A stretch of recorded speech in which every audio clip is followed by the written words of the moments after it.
Dobrodošli na moj YouTube kanal. Meni je jako drago što se ponovo vidimo.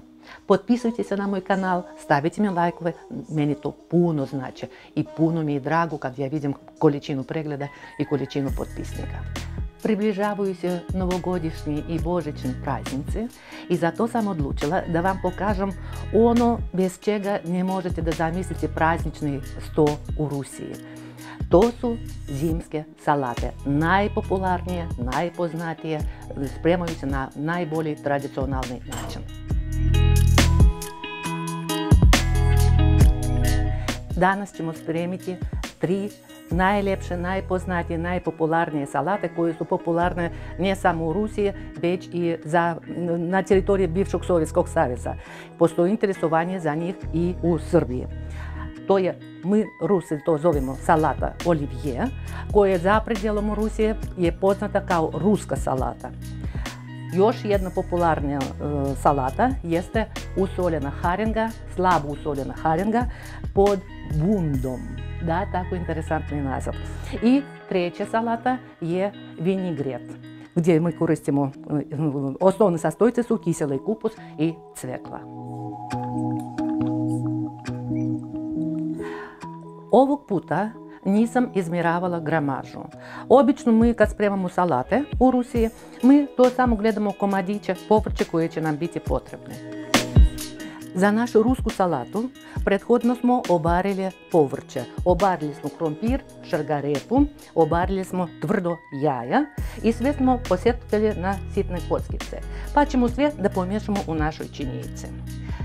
Salata bila je izmišljena u sredini, druga polovina 19. veka u Rusiji, kad Lucien Olivier došao da zaradi nešto novca u Moskvi i otvorio svoj restoran u Moskvi koji je postao najpopularniji. U tom restoranu čak su slavili susrete sa Dostojevskim, sa Turgenjevim, slavili su rođendan Puškina i tako dalje. Ali to što je izmislio Olivier, to je bilo jako komplikovano jelo koje je uključivalo i divlju pticu, i rakove, i kavijar, i šta god sve nije tamo bilo. A poslije su revolucija, a poslije sovjetska epoha i ovoga nema, ovo zaboravili šta je to. I ovo je sad uprošćena sovjetska verzija salate olivije. Ja trenutno koristim, pravim je bez mesa, mada vi možete da dodate ili bareni parizer ili otkuvani i sjetno posjeckani teleći jezik, ali ja mislim bit će puno svega na novogodišnjem, na božićnom stolu. Nemojte da preopterećujete svoje jela sa mnogom količinom mesa. Ne bi trebalo. Tak, to ćemo pripremili. Sad ćemo da posolimo po ukusu. I zašto moju salatu svi hvale? Zato što ona je sočna, nježna i mekana. A zašto? Zato što pre nego što ja dodajem majonez, ja dodajem par supinih kašaka rasola od krastavaca. Bukvalno par supinih kašaka i vidjet ćete kako to da promijeni ukus. Sad ćemo prvo to da promiješamo. I da stavljamo majoneze isto po ukusu. I opet da promiješamo. To je to. Salata je gotova.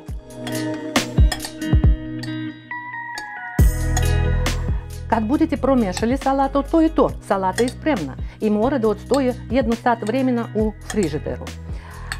Ali kad budete probali i onda osjetite da dominira krompir, onda dodajte još više krastavaca. Ako su više čvrsta salata, nekako gusta, dodajte još malo ili majoneza ili još malo rasola. I bit će sve u redu. I nemojte da spremate salatu, a pogotovo salata koja sadrži majonez, u velikim količinama. Ne, koliko može da se pojede za jedan put. Sasvim je dovoljno, sasvim.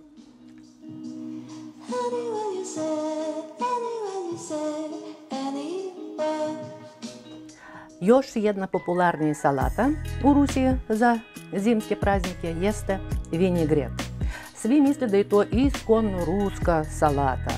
Ali istoričari ruske kuhinje, oni kažu da je jelo poreklom iz Njemačke ili negdje iz neke skandinavske zemlje.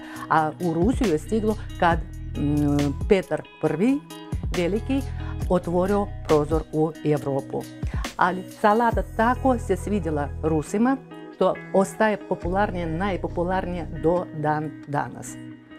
Znači, prethodno smo obarili šargarepu i krompir. Posjekli smo kisele krastavce, posjekli smo cveklu, posjekli smo kiseli kupus i dodat ćemo još grašak. Poslije ćemo da posolimo i da sve to da promiješamo. Ali pazite, kad budete spremali ovu salatu, zato što cvekla može da ofarba vama ruke. Zato ne bi bilo na odmet da imate rukavice, da zaštitite svoje ruke. To je prvo. Drugo, ako budemo pomiješali sad svo povrće stavili odjednom, zajedno sa cveklom, cvekla će da ofarba i sve ostalo povrće, sve ostale sastojke.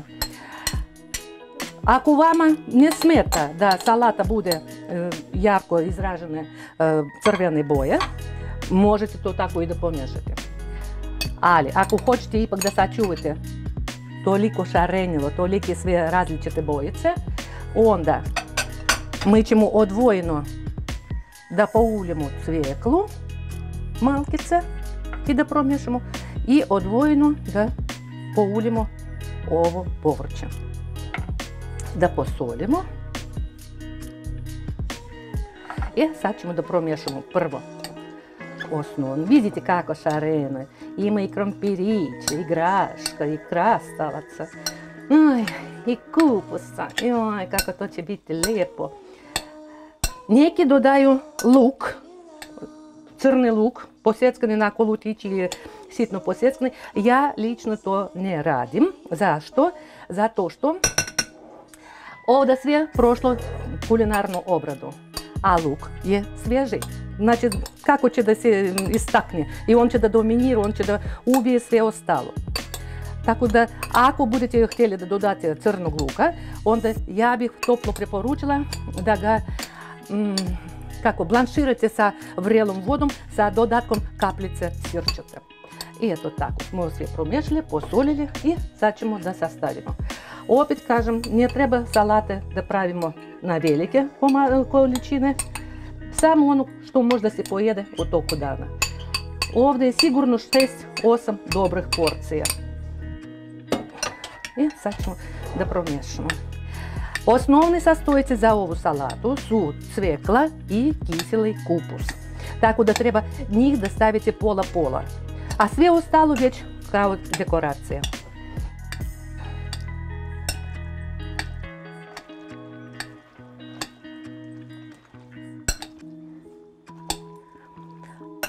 U ovu salatu nismo stavili rasol od krastavaca, zato što u kiselom kupusu ima njenog soka, njenog vlastitog rasola. Eto kakva lijepa nježna salatica nama ispala i zove se vinegret.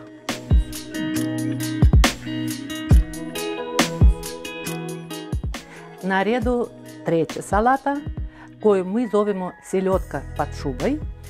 Bukvalni prevod bi bio blago usoljena haringa pod bundom. Za ovu salatu koju će nama da izgleda kao slojevita torta, mi smo sve sastojke porendali i usitnili na rendi, na krupnu rendu. I cveklu, i krompir, i šargarepu, i kiseli krastavac, i jaja, i jabuku. Ako mislite ili ne možete da nađete slabo usoljenu haringu u Beogradu, u Srbiji, ne morate da stavite. Onda će biti prosto, jednostavno, to će biti torta od povrća. Sad ćemo da počnemo to da spremamo. Uvijek na dno prvo stavljam krompir. I izvinite, molim vas, najlakše da se radi kad vi imate ovakvi kalupčić koji može da se zakopča. I onda on vama će lijepo da drže formu. To stavimo na tanjir i lijepo da razravnimo krompir po dnu našej, kao prvi sloj naše torte. Evo tako. I kad budemo spakivali ovu našu tortu, mi ćemo da pokušamo da naizmjenično stavljamo sloj vlažne, a poslije malo suvli. Znači sad smo stavili krompir, sad ćemo da stavljamo usitnjenu blagu soljnu haringu i isto tako da razravnimo kao jedan sloj. Eto tako. I malko da pritisnemo da nam se sloj lijepo drže i torta da se ne raspadne kad je budemo sjeckali i ručkali. Tako. Sad na redu je šargarepa. I opet da razravnimo sloj šargarepice i malko da pritisnemo.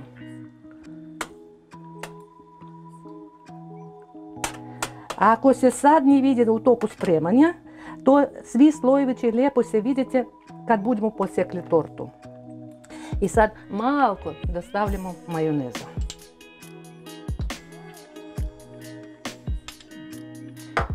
Samo malko, koliko toliko. Sad na red idu kisele krastavci narendane i isto tako lijepo da ih poravnjamo. Razravnimo i malko da pritisnemo. Dobro. Sad idu narendane jaja.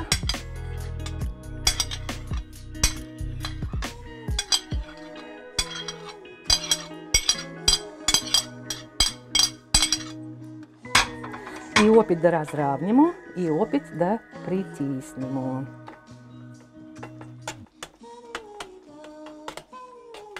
Dobro. Sad ide jabuka.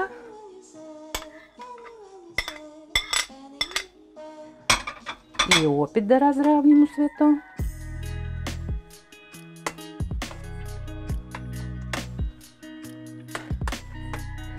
I na kraju krajeva ide naša cvekla.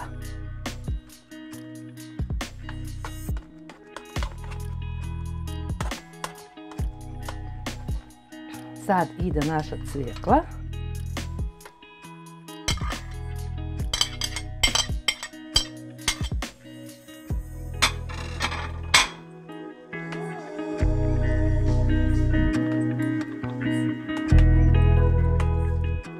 Dvije srednje cvjeklice na ovakvu količinu bit će sasvim dobro. Opet ćemo sve da poravnjamo, malko da pritisnemo.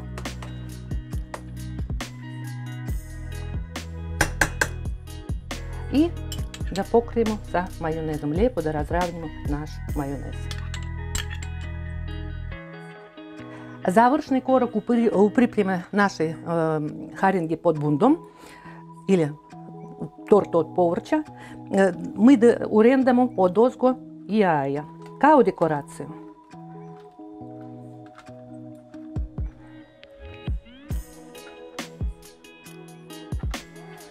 Tako.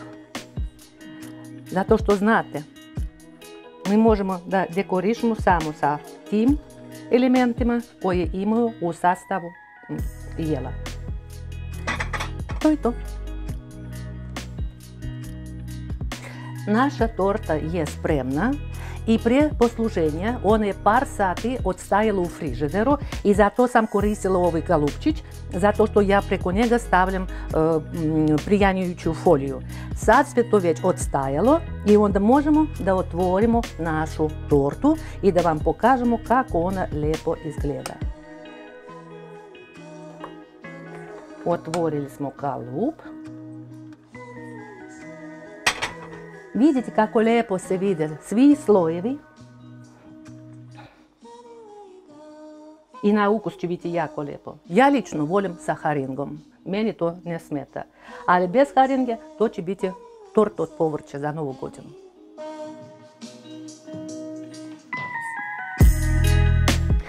Evo danas smo spremili 3 najpoznatije, najpopularnije ruske salate koje obično se služe u toku zime, a pogotovo u sezonu novogodišnjih i božićnih praznika. Iskoristim ovu priliku da vam čestitam i Božić i Novu godinu i da vam poželim sve najbolje u sljedećoj godini. Nadam se da ovakve recepte bit će vama interesantne i postaće specijalitet vaše kuće. I još nekako razmislila sam, kulinarija nije samo o spremanju jela. Kulinarija je druženje u porodici. Kulinarija je upoznavanje istorije. Kulinarija je upoznavanje različitih naroda. Tako da ja vama želim zdravlja u kuću i mira u državu. Potpisujte se na moj kanal, bit će još interesantnih recepata, ne samo iz Rusije, iz drugih zemalja isto tako. Pokazat ću i srpske recepte, jako su interesantne. Stavite mi lajkove ako vama se sviđa. I potpisujte se, sigurno, meni to puno znači. Još jednom srećna Nova godina, srećan Božić. Vidimo.